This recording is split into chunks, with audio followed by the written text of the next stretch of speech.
CTET का exam दिसंबर 2022 में होने वाला है। तो क्या सीटेट के एग्जाम को क्लियर करने के लिए कोई ऐसा ट्रिक है जिस ट्रिक को अपना करके, जिस ट्रिक को समझ करके कम से कम 20 मार्क्स, उससे ज्यादा भी आ सकता है, लेकिन कम से कम 20 मार्क्स लाया जा सके सिर्फ उस ट्रिक को यूज करके? तो बिल्कुल है। अगर आप लोग ऐसा सोच रहे हैं कि ऐसा कोई ट्रिक मुझे मिल जाए जिसको कि समझ करके कम से कम 20 मार्क्स बहुत ज्यादा होते हैं, तो वो आसानी से आ जाए, सिर्फ बिना किसी कॉन्सेप्ट को पढ़े, बिना किसी कॉन्सेप्ट को समझे, सिर्फ उस ट्रिक को यूज करके कि 20 मार्क्स कम से कम, उससे ज्यादा भी आ सकता है अगर आपका पेपर आसान रहे तो। लेकिन 20 मार्क्स तो निश्चित रूप से आप ला ही सकते हैं उस ट्रिक को समझ करके। तो आज का जो ये वीडियो है उसमें उस ट्रिक के बारे में हम लोग समझेंगे, उस कॉन्सेप्ट को, उस चीज को समझेंगे कि बिना किसी कॉन्सेप्ट को समझे हुए हम लोग सिर्फ उस ट्रिक को अपना करके कम से कम 20 मार्क्स, 20 से अधिक भी अपने सीटेट के एग्जाम में ला सकते हैं। तो इस वीडियो को पूरा देखिए और समझिए, उस ट्रिक को सीख जाइए ताकि आपका जो exam. Hello everyone, welcome to my YouTube channel. तो आज का जो वीडियो है बहुत ही स्पेशल होने वाला है, बहुत ही खास होने वाला है उन लोगों के लिए जो दिसंबर 2022 का सीटेट का एग्जाम देने वाले हैं, या जो लोग पहले सीटेट का एग्जाम दे चुके हैं किसी भी कारण से, जिनका क्लियर नहीं हुआ, और जो लोग पहली बार दे रहे हैं उनके लिए भी बहुत ही ज्यादा इंपॉर्टेंट है ये।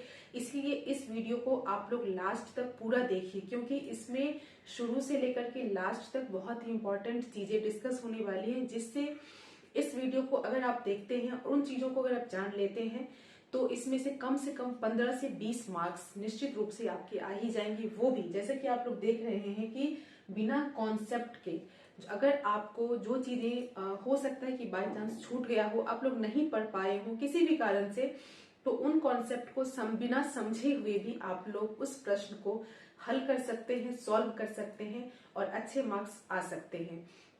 तो क्या है वो? तो पेडागोजी। जैसा कि हम लोग जानते हैं कि जो सीटेट का हमारा एग्जाम होता है उसमें पेडागोजी से संबंधित बहुत सारे प्रश्न पूछे जाते हैं। पेडागोजी जो है बहुत ही इंपॉर्टेंट पार्ट है, क्योंकि पेडागोजी का मतलब होता है कि शिक्षण विधि, यानी कि मेथड ऑफ टीचिंग। जब आप बच्चे को किसी भी विषय को पढ़ाते हैं तो किस विधि से पढ़ाएंगे ताकि बच्चों को अच्छे तरीके से उस विषय का जो भी कंटेंट है, विषय वस्तु है, वो आसानी से समझ सके बच्चा।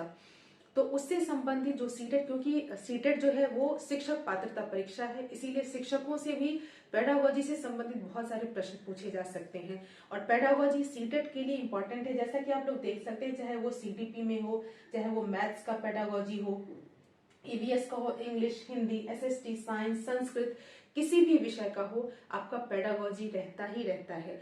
तो जो हमारा आज का जो टॉपिक है वीडियो का वो यही है कि पेडागोजी बिना किसी कॉन्सेप्ट के सॉल्व करें। कैसे सॉल्व करें? आप लोगों ने पेडागोजी को पढ़ा होगा, समझा होगा। अगर बाय चांस छूट गया है तो जो चीजें छूट गई हैं बिना कॉन्सेप्ट के, आप ऑप्शन देख करके, जो आपका ऑप्शन होता है 4, जब आप एग्जाम देते हैं, कोई भी प्रश्न होता है उसके नीचे 4 आपका ऑप्शन होता है, ए बी सी डी करके। तो उसमें से आप कैसे उस ऑप्शन को सिलेक्ट करेंगे, वो जो ट्रिक है वो ट्रिक आज यहाँ आपको पता चलेगा। उस ट्रिक से आप लोग आसानी से कम 15 से 20 क्वेश्चंस को सॉल्व कर सकते हैं, 15 से 20 मार्क्स आ सकते हैं। और अगर आपका पेपर ज्यादा आसान रहा, बहुत अच्छी बात है, अगर आसान हो जाए तो और भी बेहतर मार्क्स इसमें से आ सकते हैं उस ट्रिक को यूज करके। तो वो ट्रिक क्या है आज हम लोग इस वीडियो में जानेंगे, इसीलिए आप लोग इस वीडियो को लास्ट तक देखिए और बने रहिए। तो उससे पहले, उस ट्रिक को जानने से पहले थोड़ा सा हम लोग ये समझ लेते हैं इसमें कि जो सीटेट का जो एग्जाम होता है उसमें पेडागोजी से संबंधित कितने मार्क्स, कितने क्वेश्चंस पूछे जाते हैं। तो जैसा कि आप लोग बोर्ड पे देख रहे होंगे कि सीटेट का पेपर 1 एंड पेपर 2 जो आपका 150 मार्क्स का टोटल एग्जाम होता है, यानी कि 150, और जो दूसरा पेपर 2 है वो भी आपका 150 मार्क्स का होता है। और इसमें एक इसमें 150 क्वेश्चंस भी पूछे जाते हैं और एक क्वेश्चन जो है वो 1 मार्क्स का होता है। तो इसमें जो पेपर 1 है, यानी कि प्राइमरी लेवल के लिए फर्स्ट क्लास से 5th क्लास तक, तो उसमें 75 और 75, यानी कि 75 मार्क्स जो है वो थ्योरी पर होता है। जो भी आपका कंटेंट होता है, चाहे वो सीडीपी का हो, मैथ्स का हो, ईवीएस का हो, वो पढ़ करके आपको उससे संबंधित प्रश्न पूछे जाते हैं। और जो 75 है वो आपका पेडागोजी, यानी कि शिक्षण शास्त्र, उस संबंधित विषय को पढ़ाने की विधि से संबंधित प्रश्न होता है। और जो फर्स्ट पेपर है उसमें CDP, maths, EVS, English, Hindi, ये सब आपके पूछे जाते हैं। और जो दूसरा पेपर है आपका पेपर 2 है सीटेट का, उसका जो है उसमें भी टोटल 150 क्वेश्चंस होते हैं, वो भी 150 मार्क्स के ही होते हैं।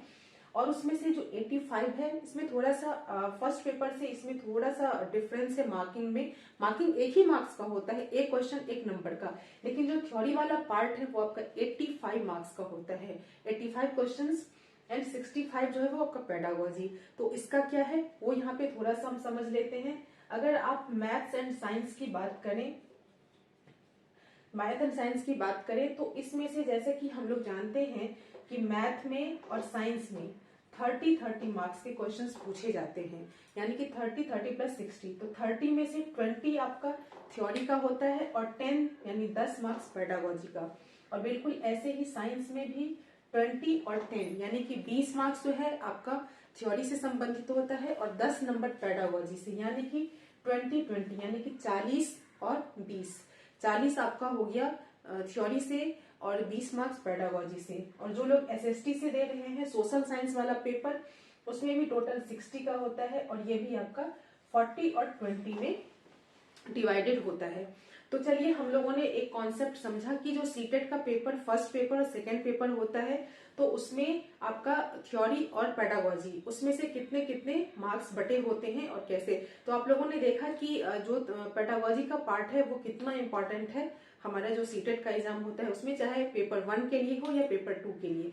तो चलिए अब हम लोग उन जो हमारे कुछ शब्द हैं, जो ट्रिक है हमारा, उसको हम लोग जानते हैं कि उस ट्रिक से हम लोग कैसे इसको सॉल्व करेंगे। तो जैसा कि मैंने अपने वीडियो की स्टार्टिंग में आपको एक चार्ट दिखाया था पीछे ब्लैक बोर्ड पे कि आज हम लोग इसके बारे में समझेंगे जिससे कि 15 से 20 मार्क्स आ सकते हैं आपके सीटेट में बिना किसी तैयारी के। तो इसीलिए वो टैग वर्ड्स अब हम लोग समझेंगे कि वो क्या है। तो इसीलिए आप लोग इस वीडियो को पूरा देखिए और समझिए कि वो कौन कौन से शब्द हैं, वो ऐसा कौन सा ट्रिक है जिसको कि समझने से आप अच्छे से बिना किसी कॉन्सेप्ट के सीटेट के पेपर में 15 से 20 मार्क्स कम से कम ला सकते हैं और इससे ज्यादा भी हो सकता है। तो चलिए हम लोग अब समझते हैं कि वो टैग वर्ड्स क्या हैं जिसको कि समझ करके बिना किसी कॉन्सेप्ट को समझे, कॉन्सेप्ट को क्लियर किए हम लोग सीटेट के एग्जाम में 20 मार्क्स कम से कम ला सकते हैं। तो आप लोगों ने जैसा कि देखा कि जो पेडागोजी का पार्ट्स है वो कितना इंपॉर्टेंट है सीटेट के एग्जाम में। तो इसीलिए सीटेट का जो सीटेट का एग्जाम होता है उसमें कुछ पॉजिटिव और कुछ नेगेटिव टैग वर्ड्स होते हैं, यानी कि कुछ सकारात्मक और कुछ नकारात्मक टैग वर्ड्स होते हैं जिनको आपको प्रश्नों को हल करते समय आपको माइंड में रखना है। देखिए जो अभी इस बोर्ड पे आप लोग देख रहे होंगे कि जो भी टैग वर्ड्स लिखे हैं नेगेटिव एंड पॉजिटिव वो आपको क्लियरली दिख रहा होगा। तो उसको अभी आप लोग सिर्फ समझिए, जब तक आप इससे संबंधित प्रश्नों को हल नहीं करेंगे आपको ये क्लियर नहीं होगा। तो इस वीडियो में आगे हम लोग कुछ इस टैग वर्ड से संबंधित प्रश्न को भी हल करेंगे जो सीटेट में पूछे गए हैं। तो इसीलिए आप लोग उन प्रश्नों को समझने से पहले इस टैग वर्ड को ध्यान से देखिए और समझिए। तो आपको जैसा कि ये कुछ देख रहे हैं आपकी कुछ नेगेटिव टैग वर्ड्स हैं एंड कुछ पॉजिटिव टैग वर्ड्स हैं। तो इनको हल जो प्रश्न आएंगे सीटेट में उनको सॉल्व करते टाइम आपको ये माइंड में रखना है। इसीलिए अभी आपके स्क्रीन पे जो वीडियो आप लोग देख रहे हैं उसमें सिर्फ और सिर्फ आपको व्हाइट बोर्ड दिख रहा होगा जिसपे कि कुछ positive words and negative words लिखे गए हैं। तो आप लोग चाहें तो इसका स्क्रीनशॉट ले लीजिए या फिर जो आपका भी कोई भी जिसपे आप नोट्स बनाते हैं अपने एग्जाम के लिए उन रजिस्टर में कॉपी में जो भी है उस पर नोट डाउन कर लीजिए positive tag words and negative tag words, और इसको आप लोग याद कर लीजिए। जो भी आपका स्टडी रूम है या जो भी आपका रजिस्टर है कॉपी है उसमें सबसे फ्रंट पेज को लिख लीजिए, लगा दीजिए, ताकि आप लोगों को याद रहे, दिमाग में चलता रहे कि ये पॉजिटिव है और नेगेटिव है, इसको कैसे मुझे इस्तेमाल करना है। तो अगर जैसा कि मैंने बताया कि जो भी ऑप्शन रहेगा उसमें से सेलेक्ट करना है इसको। जो भी टैग वर्ड की मैं बात करूं तो पेडागोजी से संबंधित कोई भी प्रश्न सॉल्व करते हैं तो आपको माइंड में रखना है कि आप जब भी जो पेडागोजी से संबंधित कोई भी प्रश्न है जो आपको पूछा जाता है सीटेट में, तो उसको सॉल्व करते समय आपको माइंड में ये चीज रखनी है कि आप एक टीचर हैं और टीचर के पॉइंट ऑफ व्यू से एक बच्चे को देख रहे हैं। बच्चे, आपको एक छोटे बच्चों को देखनी है कि मुझे बच्चों में कैसे बच्चों को पढ़ाना है, कैसे बच्चों का ओवरऑल जो उनका डेवलपमेंट है वो कैसे करना है, जिसको कि आप सर्वांगीण विकास कह सकते हैं कि बालक का सर्वांगीण विकास कैसे करना है, आपको हॉलिस्टिक डेवलपमेंट, ओवरऑल डेवलपमेंट जो हम कह सकते हैं वो कैसे करना है। तो इससे भी आपको क्लियर हो रहा होगा कि जब भी बच्चे में सर्वांगीण विकास की बात आती है तो उसमें हमें जो भी पॉजिटिव वर्ड्स हैं उनको इस्तेमाल करना है, नेगेटिव को नहीं। तो चलिए, अब हम लोग, आप लोगों ने नोट डाउन कर लिया होगा, तो अब हम लोग एक एक करके जो पॉजिटिव वर्ड्स हैं और नेगेटिव टैग वर्ड्स हैं उनको समझते हैं कि उसका क्या मतलब है और कैसे हमें एग्जाम में इसका इस्तेमाल करना है। तो ये जो टैग वर्ड्स है, जैसे कि आप लोगों ने देखा, आप लोगों ने नोट डाउन कर लिया होगा, कुछ पॉजिटिव एंड नेगेटिव, यानी कि कुछ सकारात्मक शब्द हैं और कुछ नकारात्मक शब्द हैं। तो सकारात्मक में क्या है, सबसे पहला आप लोग देख सकते हैं कि अपॉर्चुनिटीज, यानी कि अवसर, अवसर प्रदान करना। क्या अवसर प्रदान करना कि जो भी आपके स्टूडेंट हैं, जो भी बालक होते हैं, छात्र होते हैं, उनको आप ज्यादा से ज्यादा अवसर प्रदान करिए कि चीजों को करने के लिए। अगर हम लोग बच्चों को अवसर प्रदान नहीं करते हैं तो वो चीज नहीं सीख पाएंगे। जैसा कि आप लोगों ने एनसीएफ 2005 को पढ़ा होगा या लर्निंग आउटकम्स पे जो भी बात हो रही है, तो उसमें भी इन चीजों पे बहुत ज्यादा बल दिया गया है कि बच्चों को खुद से करने का अवसर प्रदान करिए कि वो जो भी एक्टिविटी है, कोई भी काम हो, वो खुद से कर सके। तो जब भी आपके ऑप्शन रहेंगे इस तरह से कि 4 ABCD, तो चौथा जो आपको अपॉर्चुनिटी रहेगा और बाकी कोई भी, तो आपको याद रखना है कि ये जो पॉजिटिव टैग वर्ड है तो यही हमें टिक करना है इसमें से। और एक चीज आपको और भी याद रखना है कि कुछ सीटेट में जो प्रश्न पूछे जाते हैं उसमें ये भी होता है कि इसमें से कौन से नहीं है, यानी कि जो नॉट, NOT, ये शब्द यूज करके जब भी प्रश्न पूछे जाएंगे कि इनमें से, तो इस प्रश्नों को आप लोगों को ध्यान से देखना होगा कि नॉट जो यूज हो रहा है कि इनमें से कौन सा नहीं है। अब जब नहीं का वो पूछ रहा है तो आपको अपॉर्चुनिटी पे टिक नहीं करना है, क्योंकि ये तो होगा, ये तो है, नहीं है, तो उस टाइम पे आपको ये जो नेगेटिव वर्ड्स वाले शब्द हैं तो उनको, इसीलिए यहाँ पे पॉजिटिव एंड नेगेटिव आपको दोनों दिया हुआ है कि आपको उस समय नेगेटिव टैग वर्ड्स याद रखना है कि मुझे इसमें से अगर कोई भी ऑप्शन में है तो वहां पे मुझे टिक करना है कि इसमें से कौन सा नहीं है।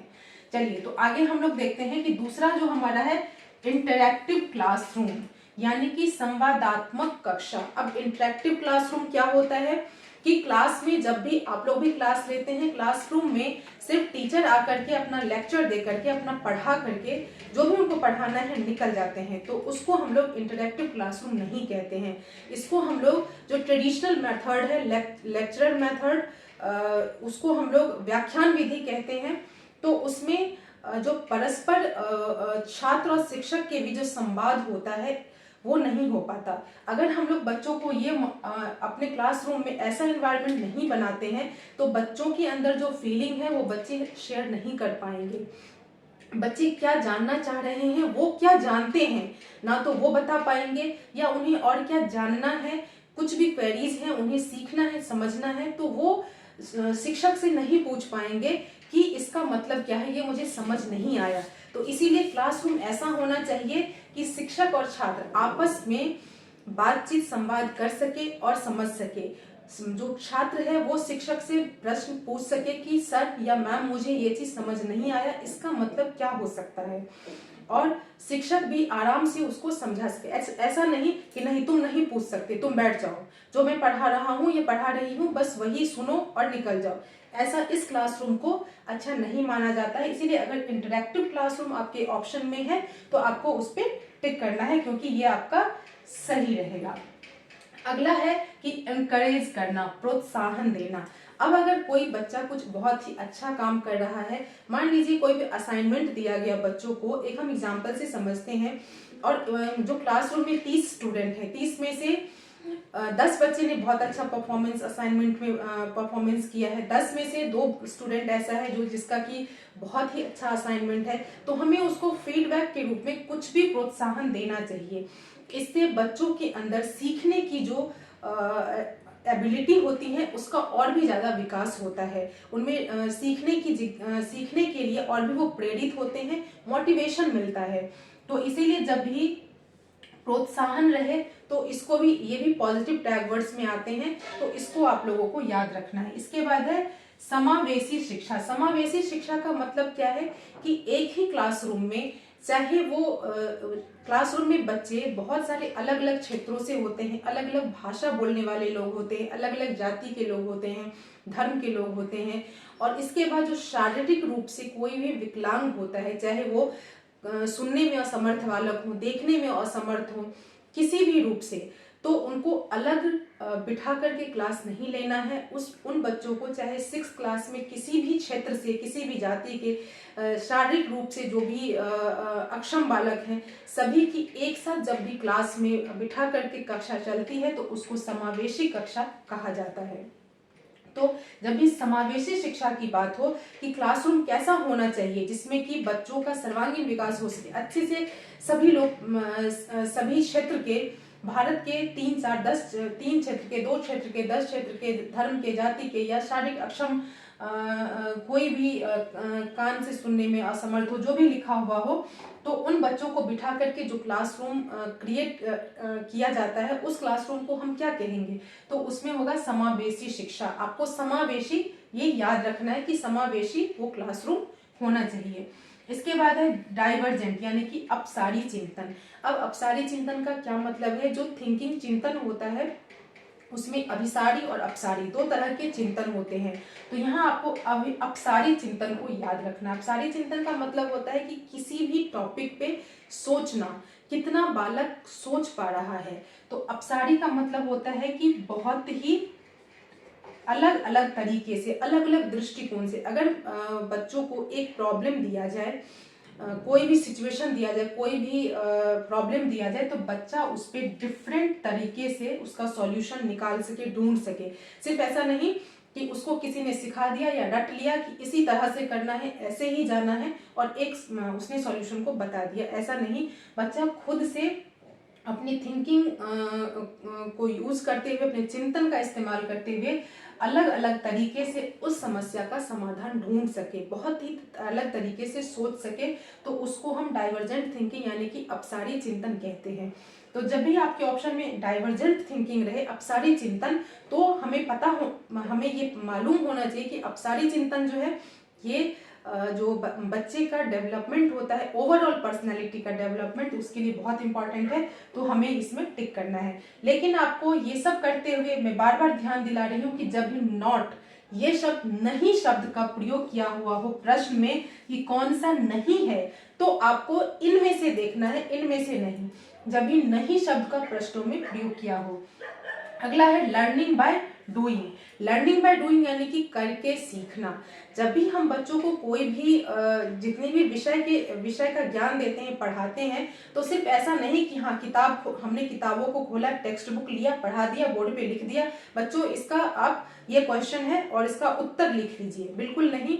आपको बच्चों को सिचुएशन देना है ताकि बच्चे उस चीज को खुद करके सीखे। उसको जैसे कि कोई भी हम थ्योरी ले लेते हैं, जैसे कि प्रकाश का सिद्धांत, लाइट की थ्योरी, तो हमें सिर्फ किताबों में से पढ़ा नहीं देना है, रियल हमें एक्सपेरिमेंट करके या बच्चों को बताना है कि बच्चों ये चीज वस्तु लेकर के आइए, वो सारे सामान लेकर के आएंगे। इसके बाद हम उन सामान से रियल एक्सपेरिमेंट करके अपने क्लासरूम में ही बच्चों को दिखाएंगे कि बच्चों इसको हम प्रकाश का सिद्धांत कहते हैं और इसका ये मतलब है। तो ये हुआ लर्निंग बाय डूइंग यानी करके सीखना, और ये चीज आपको बच्चों से ही करवानी है। सिर्फ हमें उन्हें गाइड करना है, मार्गदर्शन करना है कि ये चीज सामान लाइए, ऐसे करते जाइए, और जैसे जैसे वो करेंगे वो खुद सीखते जाएंगे। इसके बाद रियल लाइफ। अगर बच्चा लर्निंग बाय डूइंग से करके कोई भी चीज सीखता है तो वो रियल लाइफ से कनेक्टेड होता है, और जो भी आपको चीजें सिखानी है बच्चों को रियल लाइफ से, यानी कि जो वास्तविक जीवन है उससे जोड़ते हुए बच्चों को उन चीज़ों को सिखानी है, ताकि वास्तविक जीवन में उसका अधिक से अधिक उपयोग हो सके। और स्पेशली ये मैथ्स का जो मैथ सब्जेक्ट है, मैथ विषय, उसके लिए बहुत इंपॉर्टेंट है, क्योंकि बहुत सारे लोग गणित से इसीलिए भागते हैं क्योंकि उन्हें वो थोड़ा सा बोझिल लगता है, समझ नहीं आता। जबकि अगर इसको रियल लाइफ से कनेक्टेड करते हुए इसको सिखाया जाए तो बच्चा आसानी से सीख जाएगा, उसका उपयोग भी कर पाएगा। अभी जैसे कि लर्निंग आउटकम पे बहुत ज़्यादा बात हो रही है, तो जो नए नए शिक्षक बनने वाले हैं उनके लिए है कि लर्निंग आउटकम आ रहा है। अब आप लोगों को जो भी क्लासरूम लेना है, जो लर्निंग प्लान, जो लेसन प्लान बनाते थे, वो लर्निंग आउटकम पे ही आधारित रहेगा। तो उसमें भी आप लोगों को जो भी बच्चों को सिखाने की जो विधि है, पैडागॉजी जो होगी, वो सारी पैडागॉजी रियल लाइफ यानी रियल सिचुएशन पे बेस्ड होंगी और उसी पे आधारित होकर के आपको बच्चों को पढ़ानी होगी। तो जब भी आपको रियल लाइफ या रियल सिचुएशन, वास्तविक जीवन से संबंधित ऑप्शन रहे तो आपको उसी पे, क्योंकि ज्ञान बच्चों को ऐसा देना है कि वो इसमें ये जो वर्ल्ड है, रियल वर्ल्ड, उसमें सरवाइव कर सके, अपने जीवन का निर्वहन कर सके अच्छे से। तो हमें इसीलिए उसको इस तरह का ज्ञान देना है कि अपने वास्तविक जीवन में उसका वो उपयोग कर सके बालक। इसके बाद है चाइल्ड सेंटर्ड एजुकेशन, यानी कि बाल केंद्रित शिक्षा। एनसीएफ 2005 का नाम आते ही हम लोगों के मन में एक ही शब्द आता है कि बाल केंद्रित शिक्षा। नया एनसीएफ बन रहा है, बहुत जल्दी आप लोगों के सामने नया जो नेशनल करिकुलम फ्रेमवर्क है वो आ जाएगा, लेकिन अभी तक 2005 ही हम लोग फॉलो कर रहे हैं। तो उसमें जो सबसे इम्पोर्टेंट एक शब्द आया था कि चाइल्ड सेंटर्ड एजुकेशन, यानी कि हमें बालक को केंद्र में रखते हुए बच्चों उनको शिक्षा देनी है, यानी कि जो हमारा स्टूडेंट है वो सबसे इम्पोर्टेंट है। इसके बाद टीचर होता है और इसके बाद जो है वो आपका विषय वस्तु, जो भी कंटेंट है वो होता है, लेकिन स्टूडेंट जो है वो सबसे इम्पोर्टेंट है। पूरा चाहे वो टीचर हो, चाहे आपका कंटेंट हो, सबका पूरा का पूरा जो फोकस होता है वो स्टूडेंट पे ही होता है। यानी कि बालक ही सबसे इम्पोर्टेंट है। वो जैसे सीखे, किस तरह से वो सीखना चाह रहा है, कैसे सीखना चाह रहा है, उसकी एबिलिटी का कैसे विकास हो सकता है, तो हमें पूरा फोकस उस पर देना है। तो जब भी चाइल्ड सेंटर्ड एजुकेशन ऑप्शन में रहे तो आपको उसी पर टिक करना है। इसलिए ये सारे टैग वर्ड्स आप लोग अच्छे से याद कर लीजिए, इसको फ्रंट पे लिख के रख लीजिए, ताकि जितना भी समय बचा है एग्जाम में आप लोग डेली देख के इसको एक बार याद कर सके। इसके बाद है ओपन एंडेड क्वेश्चंस, यानी कि जो खुले अंत वाले प्रश्न होते हैं उससे संबंधित, जैसे कि अगर किसी भी छुट्टी में छात्र या बालक घूमने जाते हैं तो हमें ये पूछना है कि आप लोग घूमने गए थे तो उसका अनुभव कैसा रहा, कहाँ कहाँ गए, अपना एक्सपीरियंस बताइए। तो जब भी बच्चा अपना एक्सपीरियंस बताता है तो उसमें ऐसा कुछ नहीं, लिमिटेशन नहीं होता कि आप वही का चीज बताइए, इतना ही बताइए। तो बच्चों को लगता है कि मैंने तो ये भी देखा, मैंने ये भी वहाँ पे मुझे बहुत अच्छा लगा, तो मुझे ये भी अपने शिक्षक को बताना है। लेकिन वो सोचता है कि मेरे शिक्षक ने तो मुझसे बस इतना ही पूछा, तो मैं ये चीज नहीं बताऊंगा। तो इसमें बच्चे अपने फीलिंग्स को, अपने एक्सपीरियंस को खुल के शेयर नहीं कर पाते। इसीलिए जो ओपन एंडेड क्वेश्चंस होते हैं वो भी आपके पॉजिटिव टैग वर्ड्स में, क्योंकि बच्चा अपनी सारे अनुभव को अच्छे से टीचर के सामने रख पाता है और टीचर भी बच्चों की फीलिंग को समझ पाता है, उनकी जो जरूरत है, आवश्यकता है, उनको भी शिक्षक समझ पाता है और उसके अकॉर्डिंग उनको शिक्षा दी जाती है, ताकि बच्चों को जो चीजें जिनकी जरूरत है वो बच्चों को मिल सके। तो इसीलिए ये जो भी पॉजिटिव टैग वर्ड्स है, और भी पॉजिटिव टैग वर्ड्स हो सकते हैं, लेकिन ये जितना भी मुझे इंपॉर्टेंट लगा उसमें से इन सबको आप लोग याद कर लीजिए। इसमें से कम 15 से 20 क्वेश्चंस आप लोग आसानी से सॉल्व कर सकते हैं। इसके बाद जो नेगेटिव है कि मेमोराइज, यानी कि स्मरण करना। जैसे कि हम लोग जानते हैं कि जो एनसीएफ 2005 आया उसमें जो रोट लर्निंग है हमारी, यानी कि रटना, उसको बहुत ही उस पर कम बल दिया गया है कि बच्चों को रटने पे जोर नहीं देना है, सिर्फ और सिर्फ बच्चों का कंसेप्ट क्लियर करना है, कि बच्चों को कंसेप्ट समझाना है वो किस तरह से लर्निंग बाय डूइंग करके, जो भी आपका कुछ भी एक्सपेरिमेंट करके, बच्चों से एक्टिविटी करवा करके कि बच्चों आप ये चीज उनको बताना नहीं कि रट के आओ, आपको अगर उनको रटाना भी है तो आप उनको इस तरह से बच्चे आप ये एक्टिविटी करिए, और एक्टिविटी करते करते बच्चे उस चीज को सीख जाएंगे। यानी कि खुद से सीखना, लर्निंग बाय डूइंग, करके सीखना, हमें उनको रटवाना नहीं है। तो जब भी मेमोराइज, स्मरण करके इस तरह का शब्द रहेगा तो हमें उसको, उस ऑप्शन को वहीं कट करना है कि ये तो नहीं आएगा। लेकिन जब भी नॉट यानी नहीं, इस तरह के प्रश्न रहेंगे आप में, तो इन सब को हाँ करना है। ये कौन सा ऐसा है कि जिसको सीखने में प्रोत्साहन नहीं दिया गया है, तो हम मेमोराइज यानी मेमोरी या फिर स्मरण पे हम लोग टिक करेंगे। दूसरा है रोट यानी कि रटना, स्मरण करना। ये भी है कि जैसे कि पहले की जो शिक्षण पद्धति थी उसमें रटने पे बहुत ज्यादा बल दिया जाता था, तो इसको भी हम लोग नेगेटिव टैग वर्ड्स में रखते हैं। इसके बाद कंट्रोल्ड यानी कि नियंत्रित करना। क्लासरूम में हम लोग बच्चों को या अपने क्लासरूम को कंट्रोल्ड नहीं कर सकते हैं। इसमें बच्चे का जो पर्सनैलिटी का डेवलपमेंट है वो नहीं हो पाएगा, क्योंकि बच्चे खुल के शिक्षक से बात नहीं कर पाएंगे, अपनी फीलिंग शेयर नहीं कर पाएंगे। उनको जिन चीज़ों की ज़रूरत है, अगर उन्हें कहीं पे प्रॉब्लम है तो वो शिक्षक से खुल के बात नहीं कर पाएंगे कि मुझे यहाँ पे समझ नहीं आ रहा है। इसीलिए क्लासरूम को कंट्रोल नहीं करना है, क्लासरूम को ऐसा एनवायरनमेंट रखना है कि बच्चे इंटरेक्टिव यानी खुल के संवाद कर सके शिक्षक से। फोकस ओनली ऑन टेक्स्ट यानी कि सिर्फ किताबों पे, टेक्स्ट बुक पे बल नहीं देना है। किताब को इस्तेमाल करिए आप, क्योंकि किताब जो कंटेंट है, हमारा सिलेबस है, हमें उसी के आधार पे बच्चों को पढ़ाना है। लेकिन वो सिर्फ एक बेस होना चाहिए, आधार होना चाहिए। हमें बच्चों को उन टेक्स्ट बुक से रियल लाइफ से कनेक्ट होकर के बच्चों से एक्टिविटी कराते हुए बच्चों को सिखाना है। और जब भी ओनली यानी कि केवल ये होगा, ऐसे शब्द से प्रश्न आए तो उसको आपको वहीं कट कर देना है, क्योंकि शिक्षण में केवल सिर्फ ये ऐसा नहीं होता है, इसलिए ये भी आपका नेगेटिव टैग वर्ड्स में आएगा। टीचर सेंटर अप्रोच या एजुकेशन जो भी आप कहें, यानी कि शिक्षक केंद्रित उपागम, यानी कि शिक्षक ही सब कुछ है।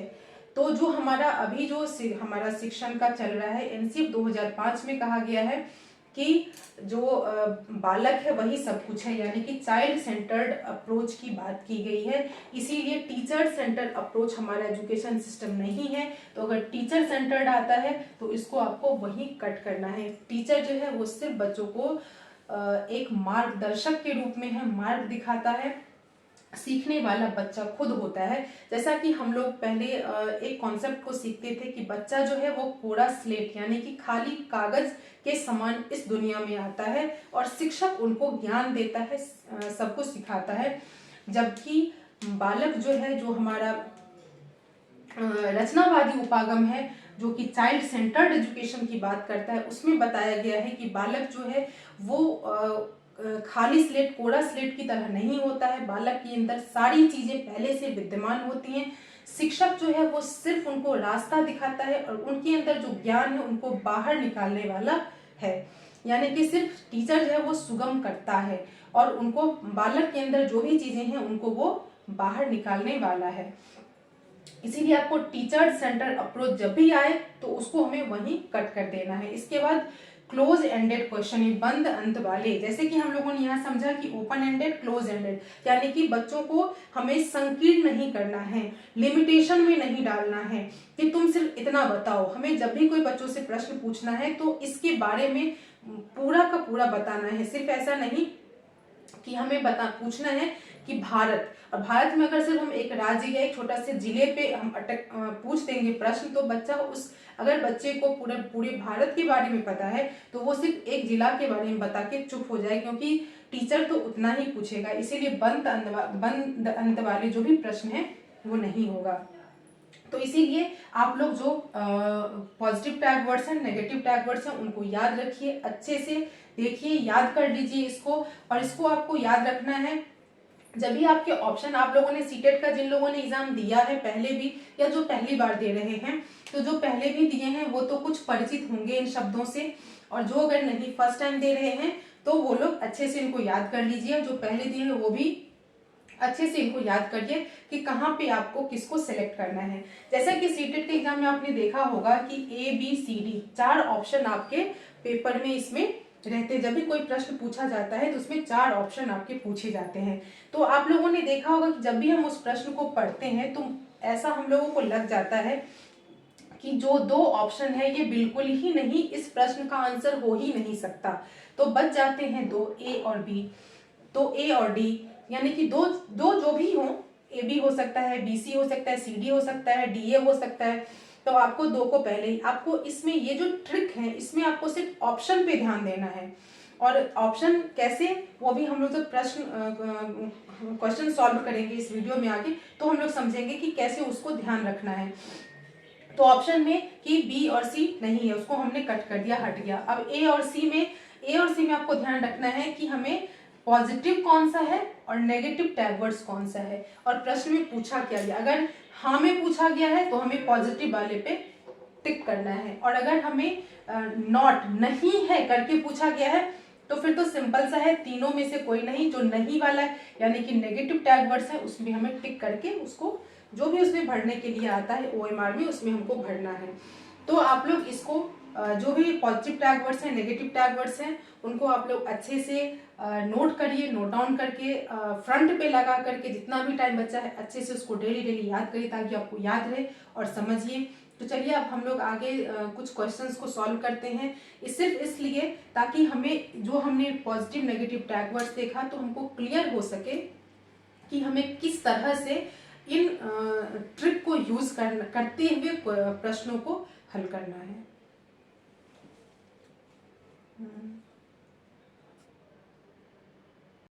जो भी हमने टैग वर्ड्स के बारे में अभी हमने समझा उसी से संबंधित ये प्रश्न हम लोग यहाँ पे सॉल्व करेंगे। तो सबसे पहला प्रश्न है कि सृजनात्मकता के लक्षण क्या हैं। तो सृजनात्मकता का मतलब होता है कि जो क्रिएटिव थिंकिंग है कि एक प्रश्न किसी भी प्रॉब्लम के लिए बहुत तरह से अनेक प्रकार के जो भी सॉल्यूशन है उसको ढूंढना या उसको निकालने, नहीं बच्चा तरह तरह के सॉल्यूशन ढूंढ सकता है। तो इसके लिए जो डाइवर्जेंट थिंकिंग है वो सही उत्तर है। और यही टैग वर्ड हमने अभी समझा भी कि डाइवर्जेंट थिंकिंग अगर रहता है तो हमें उसी पे टिक करना है। यहाँ पे एक चीज़ और है कि हम लोगों को सिर्फ टैग वर्ड को जो भी सही उत्तर है उसको टिक करना है। दूसरा हमारा प्रश्न है कि जो NCF 2005 है उसके अनुसार जो मैथ्स का शिक्षण है उसके लिए वो क्लासरूम कैसा होना चाहिए। तो इसमें आप लोग देख सकते हैं जो पहला हमारा ऑप्शन है उसमें मेमोराइजिंग यानी स्मरण, तो ये वैसे भी नहीं होगा। दूसरा हमारा है कि केवल ओनली वाला हमने टैग वर्ड में देखा कि नहीं हो सकता। इसके बाद तीसरा है कि टेक्स्ट बुक यानी कि सिर्फ किताब से उस चीज़ को कॉपी करना या पढ़ना, तो वो भी नहीं होगा। यानी कि जो हमारा चौथा ऑप्शन है वही सही होगा। तो जैसा कि आप लोग देख सकते हैं कि हमें NCF सीखा या नहीं, लेकिन टैग वर्ड से हम सही उत्तर कर पा रहे हैं।